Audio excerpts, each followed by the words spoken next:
Hello नमस्ते अस्सलाम वालेकुम सत श्री अकाल या अली मदद। क्या हाल है guys, I hope you guys are doing well. तो आज इस वीडियो में हम देखने जा रहे हैं मुख्तार नामा सीरीज़ के एपिसोड 8 के पार्ट 1 को।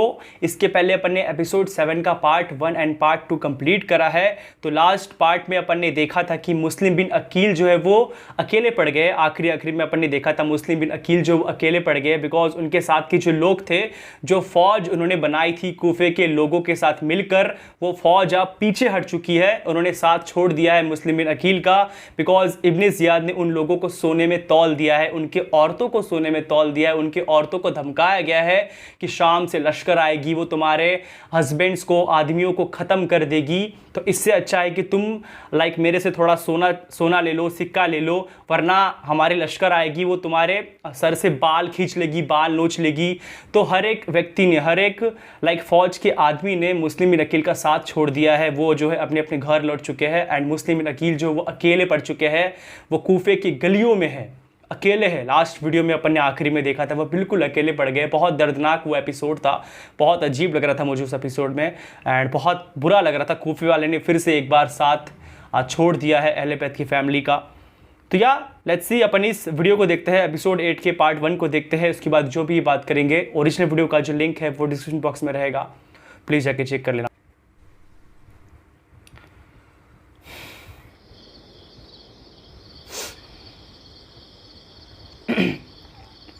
इनको अपने भाई तक पहुंचना है, इमाम हुसैन अलैहिस्सलाम तक, ताकि ये बता सके कि कूफे वाले जो है ये फिर से धोखेबाज निकले, भरोसे के लायक बिल्कुल नहीं है। बट मुझे नहीं लगता ये पहुंच पाएंगे।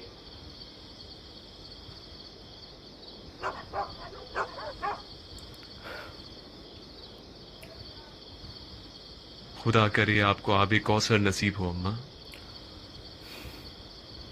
शुक्रिया मेरे बच्चे। तो अब जब के तुम सैराब हो गए हो तो उठो और अपने घर लौट जाओ। ओह माय गॉड, तुम्हारे घर वाले परेशान होंगे। मैं कूफे में गरीब उल वतन हूँ अम्मा, मेरा कोई घर और ठिकाना नहीं है। कूफा अजनबियों का कातिल है बेटा। इस 1000 चेहरे वाले शहर क्यों आए? हम कूफियों के बुलावे के मेहमान थे। तुम्हारा नाम क्या है?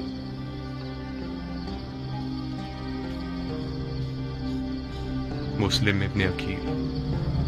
मेरे सर पे खाक। तुम मुस्लिम सफीर फर्जंदे रसूल हो? क्या मुझे सिर्फ आज की रात अपने घर में पनाह दे सकती हैं?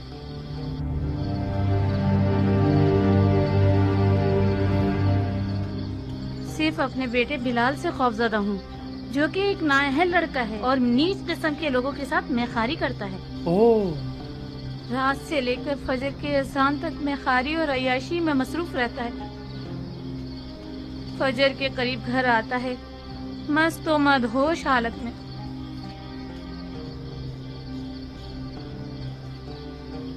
नशा करता है। हमें कुछ ऐसा करना होगा कि वो ना समझ सके।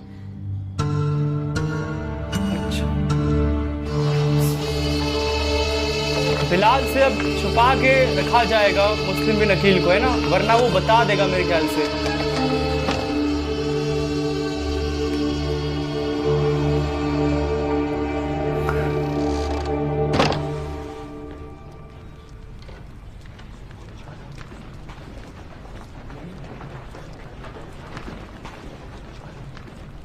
क्या हुआ हबीब, क्या किया तुम लोगों ने? ऐसा लग रहा है कि घरों पर मुर्दे की खाक उड़ा दी गई हो। चीख चीख कर हमारे गले थक गए। दीवार से तो आवाज आई मगर कूफियों के घरों से नहीं आई। मैं महल के सामने भी गया, कोई नहीं था। जनाबे मुस्लिम कहाँ है इब्ने सजा? नहीं जानता हबीब, मैं नहीं जानता। जब मैं आया तो कोई भी नहीं था, ना महल के सामने ना मस्जिद के अंदर। यानी तुम उनके साथ नहीं थे इब्ने सजा? नहीं, तुम गए तो हम भी गए गली बंद करने के लिए, मगर कूफे की जुबान दराज औरतों को ना रोक सके। मजबूरन हमें रास्ता खोलना पड़ा। मुझे शर्म आई कि खाली हाथ जनाबी मुस्लिम के पास जाऊं। मैं अपने सर पे खाक उड़ाने गया था मगर वो भी ना कर सका। जब आया तो कोई भी नहीं था। जनाब मुस्लिम कूफे में गरीब हैं हबीब, वो यहाँ अजनबी हैं, मालूम नहीं कहाँ गए होंगे। लानत हो कूफा और कूफियों पर। बेशुमार। कूफा सेब है, कूफा मनहूस है, कूफा जादू नगरी है, कूफा बुजुर्गाने दीन का कातिल है, कूफा जानवरों का शहर है। खुद को संभालें हबीब, हमें जनाब मुस्लिम को ढूंढना होगा। आखिर कैसे, किस मोहल्ले में, किस कबीले में? तमाम गलियों में सिपाही और फौजी फैले हुए हैं। जब तुम आए तो नहीं देखा।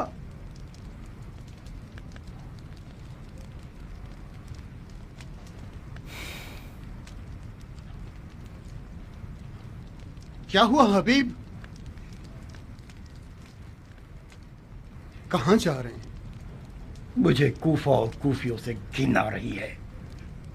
वहां जा रहा हूं जो इस तरह आफत ज़दा न हो। हुसैन कूफी की राह में मैं हुसैन की तरफ जा रहा हूं। खुदा की कसम मैं भी इस काफिरिस्तान से बेजार हूं। रुको ताकि निकलने का चारा कर सकें। चारे कार नहीं है इब्ने सजा, मुझ में रुकने की अब सकत नहीं रही। आशिक हुसैन दरिया का रुख करने जा रहा है।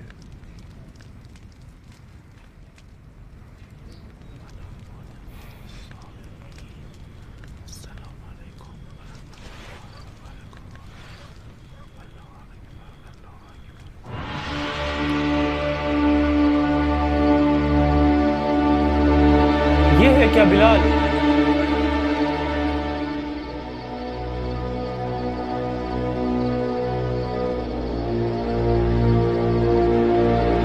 ये लालच में आ गया।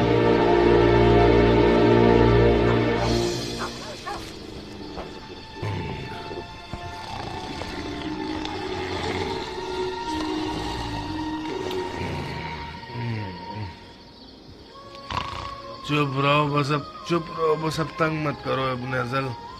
मैं तुम्हारी तरह गया गुजरा नहीं। तुम्हारी नानी मेरे लिए दुल्हन लाने वाली है, बिल्कुल चांद सा चेहरा। खुदाया, कैसा गधा है ये, कम से कम एक ढंग की औलाद भी होती। बिलाल, बिलाल, कल रात में हर रात से पहले घर गया।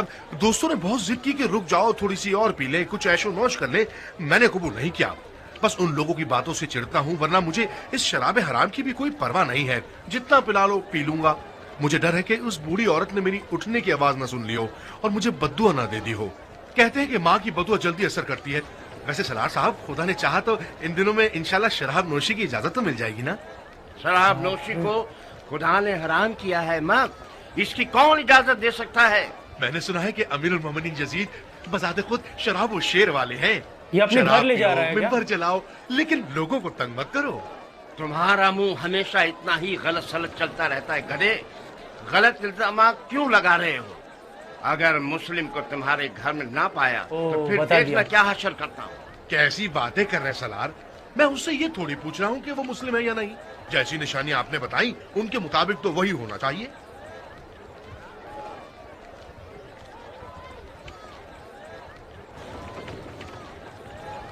बिलाल, बिलाल, कहाँ चले गए मनहूस लड़के?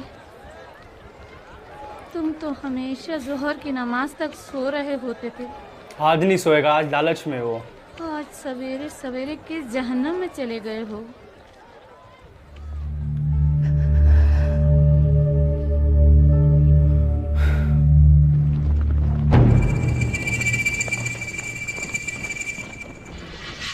घर का मुहासरा किया हुआ है इब्ने अकील।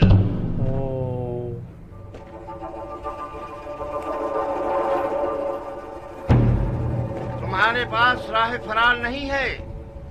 तलवार उठाई तो घर को तुम्हारे लिए जहन्नुम बना देंगे। बिन हुरैस को मार डालो आज जान से।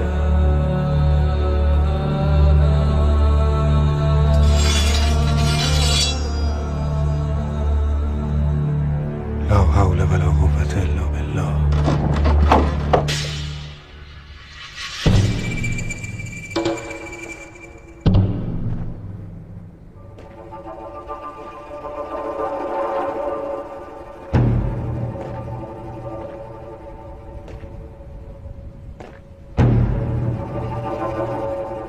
बाप रे।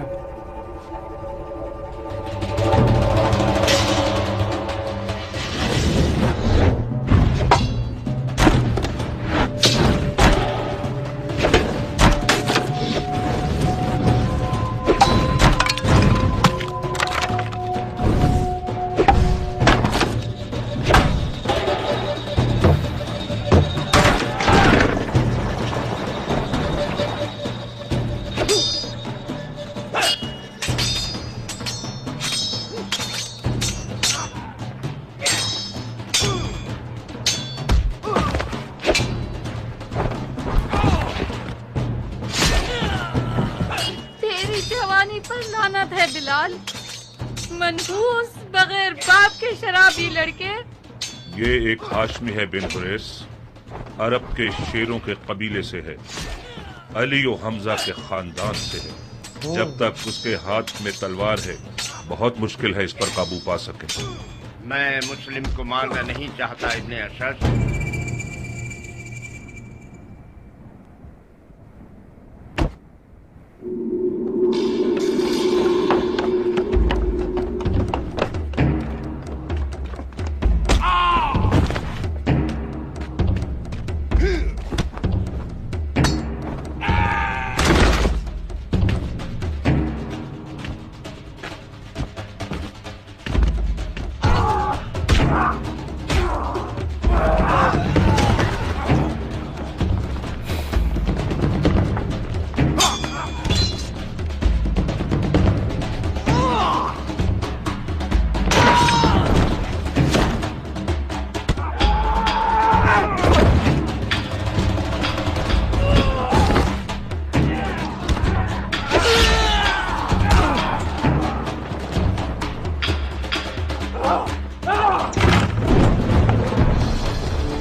मर्द का बच्चा है जो मुझे एक घूंट पानी दे दे। ये जो फौज है ये कहाँ की फौज है मुझे बताना। ये जो इब्ने ज़ियाद ने बुलाया ये शाम से आई है या फिर कुफे वाली चाहिए जो लड़ रही है मुस्लिम इलाके के सामने में।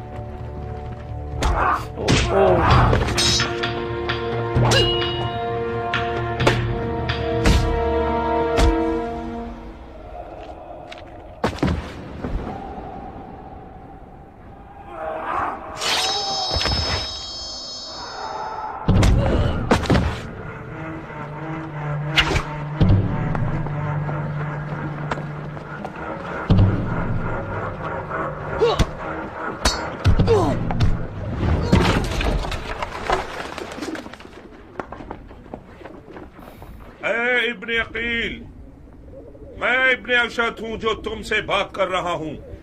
अगर मजीद लड़ते रहोगे और हमारे आदमियों को कत्ल करते रहोगे तो अमीर खून के किसास के तौर पर तुम्हें भी कत्ल कर देगा। अपने आप को हमारे हवाले कर दो। मैं अपनी इज्जत की जबान देता हूं कि तुम्हारे लिए अमाननामा ले लूंगा। मारनामा।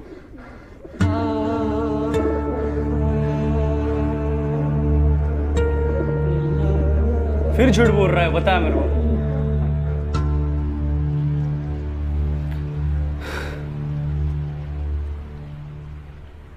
बैठा है कोई लानती। बात करो मुस्लिम। मुझे मार दोगे या अमान दोगे? क्यों पूछ रहे हो? मैंने अमान के वादे पर तलवार रोकी है, वरना मैं तस्लीम ना होता। मैदान जंग में मारा जाना मेरे लिए ज्यादा बाइज्जत मंजिल थी। हाशमियों के सर उठाने से खुदा की अमान। असीरी की हालत में भी रजस ख्वानी करते हैं। ये लोग इल्तिमास के लफ्ज को तो पहचानते ही नहीं। हम सिर्फ खुदा की बारगाह में इल्तिमास करते हैं। तो फिर खुदा से इल्तिमास करो, शायद वो तुम्हारी दुआ सुन ले और मुझे तुम्हारे कत्ल से रोक दे। खुदा से तलब मगफिरत करता हूं। मैंने कहा था ना, हाशमियों का गुरूर उन्हें खुदा के आगे भी इल्तिमास करने नहीं देता। तुम्हें कत्ल कर दूंगा मुस्लिम। मैं जानता हूं कि तुम इतने सखी नहीं हो कि अपने दुश्मन को बख्श दो। मैं अपने किसी ऐसे जानने वाले को वसीयत करना चाहता हूं जो इस वक्त यहां मौजूद हो। बिस्मिल्लाह। ऐ इब्ने साद, मेरे और तुम्हारे बीच रिश्तेदारी है। मैं तुम्हारे जरिए एक वसीयत करना चाहता हूं, एक राज की तरह।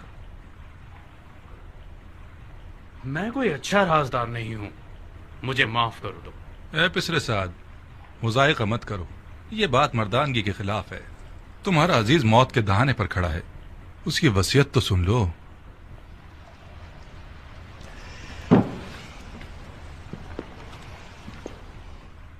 अगर उसकी वसीयत सुन लूंगा तो फिर मुझे उस पर अमल करना पड़ेगा। कोई बात नहीं। हरचंद के उस जैसे की वसीयत पर अमल करना जो कि मुर्तद है, सवाब भी नहीं और गुनाह भी नहीं। तुम्हारी गैरतमंदी और मर्दानगी बढ़ जाएगी इस तरह। वसीयत पे अमल करना आपकी मर्जी के खिलाफ हुआ तो क्या? फिर भी उस पर अमल करने को मर्दानगी समझते हैं। अब तक तुमने उसकी वसीयत नहीं सुनी बंदे खुदा। अगर उसकी दरख्वास्त मेरे जाती मफादात के खिलाफ हो, पूरा कर देना, कोई बात नहीं। लेकिन अगर उसकी दरख्वास्त शरीयत मुकद्दस के खिलाफ हो तो अमल ना करना, उसका कुफ्फार अदा कर देना।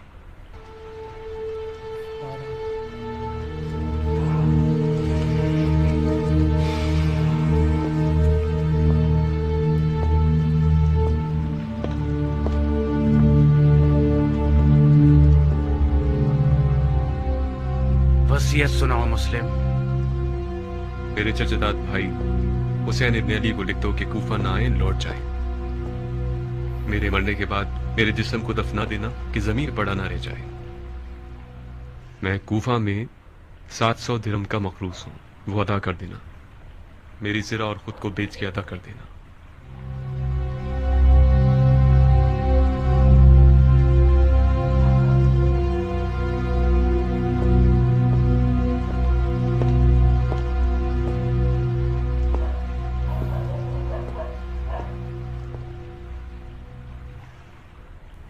जानते हो वो मुझसे क्या चाहता है? वो तुम्हें अमानतदार जानता है उमर। राजदार रहो। अमानतदार कभी खयानत नहीं करता। हर चंद के बाज औकात खयानतकार शख्स को अमीन बना दिया जाता है। ईमानदार, राजदार। ये भिजवाएगा पैगाम?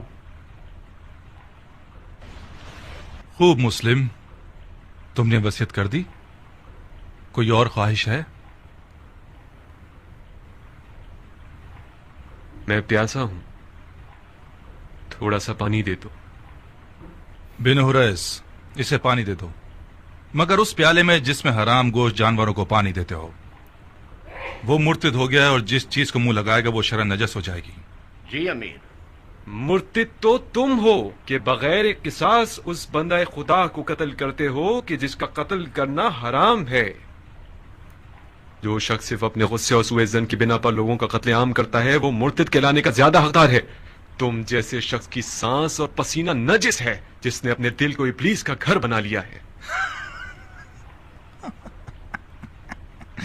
इब्लीस तो तुम हो कि नफ्स की ख्वाहिश की बिना पर खलीफा मुस्लिमीन पर खुरूज करते हो और वलीउल मुस्लिमीन पर तलवार उठाते हो और मुसलमानों के दरमियान तफरका पैदा करते हो। तुम्हारा मुर्तिद होना बिल्कुल मुसल्लम है। मैं तुम्हें खुदा की रजा के लिए कत्ल करूंगा, ना कि गुस्से और सुए जन की वजह से। खुदा की कसम, तुम झूठ की जड़ हो।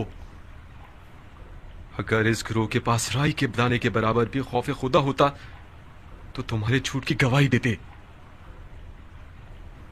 अफसोस, अफसोस के दुनियावी ताल्लुकात ने मुसलमानों को इतना गिरा दिया है कि उनमें इंसाफ, शुजाअत और ईमान भी खत्म हो गया है।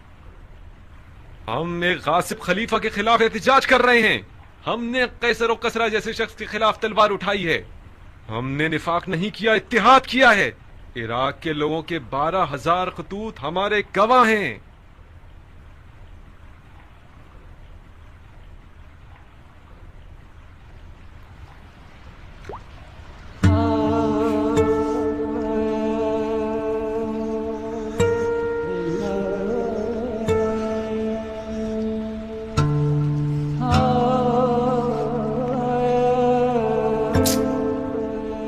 क्यों पानी नहीं पिया?